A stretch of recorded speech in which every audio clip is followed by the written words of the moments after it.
મોહનભાઈ અને ખાસ અમારા બળવંતજી, રમેશજી અને ભાઈ અમારા યોગેશભાઈના પપ્પા એવા લીલાજી જેઓના આમંત્રણને માન આપી અને મોટી સિંહોની પધાર્યા હોય તો આજે તો મોજે મોજ કરાવી દેવાની સભા.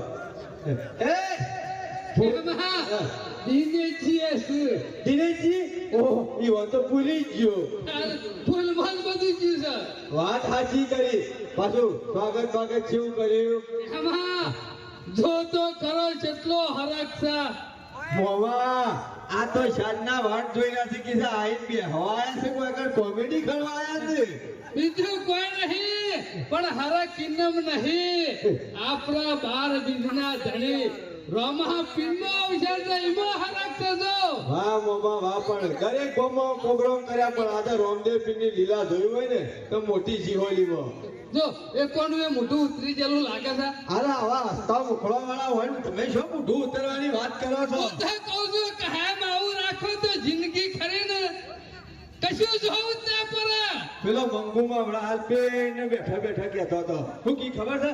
ગોમના જીવો કે હવારો હોજના વહેલા આવ્યા હતા, રોટલા મોટલા કરી ખાઈને બેસી ગયો કે શું જ્યાં ચિંતા કરજો કે આવી ગયા છે તમે લાડવા થઈને બેઠા છો એટલે કે. અને ભાઈ 2-3 દાડાથી ખરા ને ફૂલ સ્પીડમાં દોડીએ છીએ. જો પેલી 108 દોડે ને એમ દોડીએ છીએ. રાતે અમદાવાદ હતા, પાછા સવારે ઈડર હતા અને પાછા હોય એટલે દોડા તમે બધો દમ કાઢી નાખ્યો છે અમારો. અમારો ગામનો ધમ કાઢ્યો તો પેલો વાયકાય લુખો છોકરો ઓવા એ કોકણા ગામમાં ખરો ને જીહોલી ગામમાં ના બેઠી હોય નકા ખરો ને આપણા ગામમાં તો દાંત વાળ્યો છે પણ આ હારા માણસો છે ને ઈવાના એ દાંત વાળશે. જોજો બે ભાઈઓ ભેગા બેઠા હોય, છોકરો વચમાં ટોપી કરીને તો નહીં બેસી ને કાલથી દૂધું ભેગા લાડવા નહીં ખાવા દે હો. મરતું રોટલો નહીં ખાવા દેતો ગામમાં.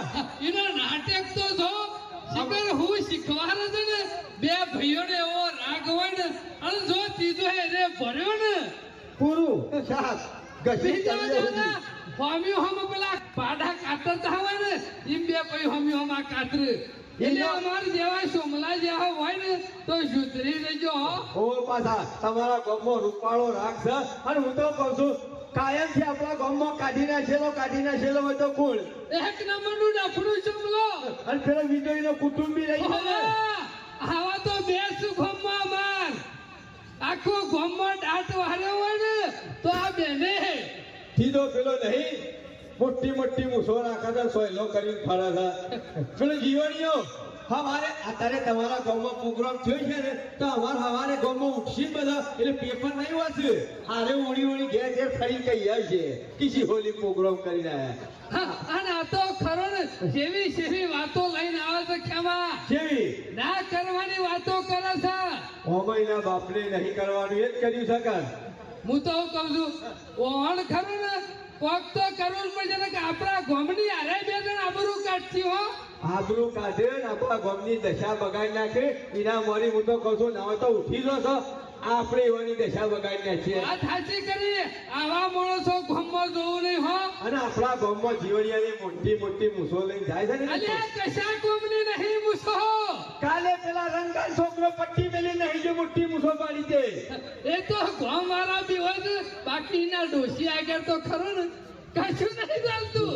લંકારી રહી ને એની ડોશી એ તો મહિના ઘણો મેલા છે તોડી. અરે કાલે જવા આવતો હતો હું કીધું ધૈબા હું થાય છે મેં પાછું પૂછ્યું એટલે જીવણિયા શું થતું હતું એટલે કીધું કે પાડા તૂટતી હતી. મેં કીધું તને ફૂટતી હતી.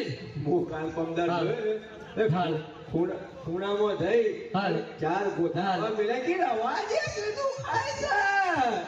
હું કહું છું ભાઈ બોલાવું છું એટલે સાલ્યા બોલ રાખજે નકા હારે હમી રાતે ઊંઘી ગયેલો છે ને એક બાજુ તો ફેરવાઈ નાખ્યો મૂછો વગર થઈ ગયો. કોઈ પેદા નહીં થયો જાગતો હોય ને ત્યાં જોવું કોઈની તાકાત નહીં ઊંઘી જવું બસ ખબર નહીં. એટલે તારી ડોશી કૂટા થાય નહીં દેખાતું. ઓછી તો ખૂટા લે પણ મૂછની વાત કરી એટલે કહું છું. આમ તો ગામમાં મોટી મૂછો બતાવે છે કે મારી મૂછને આખું ગામ બાંધી નાખો. એ તો તને ખબર નહીં એકદમ જોજે મૂછી બંધીને આખું ગામ ફેરવે. એ જીવણિયા ફેંકવાનું ભૂલી જા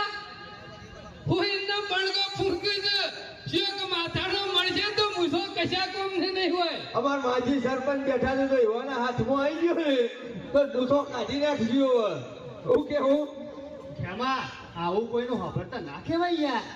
અરે હું તારી ગોમમાં આબરૂ નહીં તાર ડોશી મારા સાથે કીએ તો ખરા જ કર આમાં છે કોઈ નહીં કહેતું પણ ગામમાં નહીં પણ આ ગામમાં શું કહેવાના આવે છે?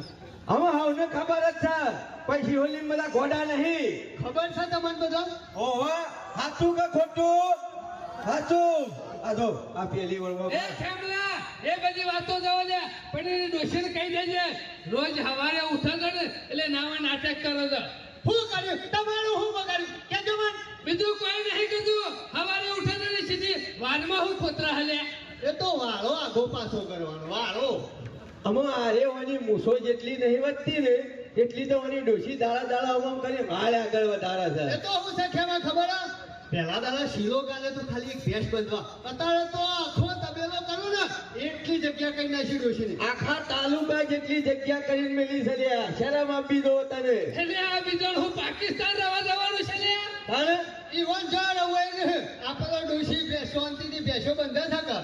ઓને ડોશી સાથે કૂટા છે અને પેલા નહીં તે ફોડવાય નહીં આવતી લોકોઈ જવું પડશે છેલ્લી વાર કો આ બાજથી ના આવે તો ગાડી ભરીને આવજો શું જોયે રે શું જો લુખો આપણા ગામનો એ મારો ભાઈબંધ આ ડોળું એ હનો ભાઈબંધ લે તારો હનો ભાઈબંધ આવો જુમા કાકા આવો બોલ કેમ આવું કે કશું નહીં કોહેલ કાચીની વાતો કાઢી દેવાથી હોય મારી વાતો કરવાની લે.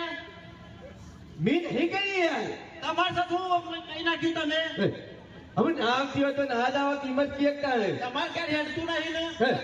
ખરું ને હતું તનો ને હતું કાલે મારા ઘેર આવી ડુંગળી વટ્યા કોઈ શાક ને બાજરી રોટલો ફૂલ થઈ ગયું એટલે બધું કઈ બતાવવાનું? લ્યો રેદું ભરવાનું અને મારા હમું બોલવાનું ખબર એ કઈ બતાવ્યું? અમે તારા ઘેર કોઈ ખવડાવે એવું રહ્યું નહીં પાછળ ને પાછો મને કોક કયો ને બીજું કોઈ નહીં આ નુકરાનું હું કહેવાનું લે કદી રોમનું નામ લીધું છે કે આ સિહોલીમાં જોઈ લે કા હોય જેવું છે હોય દરેક લોક સવારે ઉઠે ને એવા રામદેવપીર મહારાજના દર્શન કરે છે અને તું આપણા ગામમાં કદી મંદિર પાડ્યું છે ને સેબત મૂઠો છે સિહોલી માઈ જોઈ રામદેવપીરના દર્શન કર્યો એ તો મહાકાળી માનું મંદિર છે હા તો એક નંબરનો કાકડો છે કાકડાના મુઠા કદી રોમનું નામ સાંભળ્યું છે ચોથી લાઈન આવતું છે અને આપણા ગામનો ખરો ને એક નંબરનો અરે દુર્યોધન છે અને હું દુર્યોધન નું શકુની છે લે. અલે કદી હારા કોમમાં કદી 5 રૂપિયા આલ્યા તો પછી દુર્યોધન માં આવ કે લે વાત સાચી કરી હું તમારા ભાઈબંધ કરણ જેવો છું બે ટાઈમ ખવડાવતો છું તો આપણા પાસે ને કાલી દી છૂટા છે હાથ ના પાછા. છૂટા છે અરે હાથના ગોમમાં છૂટા છે એકલા ઓર કૈસા કોમની નહીં તારી જિંદગી अब એ તો જિંદગી જીવે છે સરપંચ.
આપણું નસીબ કહેવાય કે સિહોલી જેવું ગોમ જોવા મળે